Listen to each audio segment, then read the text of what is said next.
Hello everyone, let's start what I eat in a day. Weekend morning এ ছিল fat কাটা drink, ওই হলুদ আর গোলমরিচ দিয়ে যেটা খাই, আর তার সঙ্গে ওভারনাইট সোট আমন্ডস। দেন ব্রেকফাস্টে স্মুদি ছিল। যতই উইকেন্ড হোক অন্য কিছু খাওয়ার তো উপায় নেই।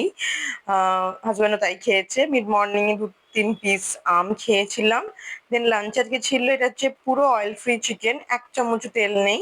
আমি জাস্ট চিকেন নিয়েছি, সর্টেড ভেজিটেবলস আর স্যালাড। হাজব্যান্ডেরও সেম, তার সঙ্গে খালি লাউ দিয়ে ডাল আছে আর রাইস রয়েছে। একটা কমপ্লিটলি অয়েল ফ্রি চিকেন।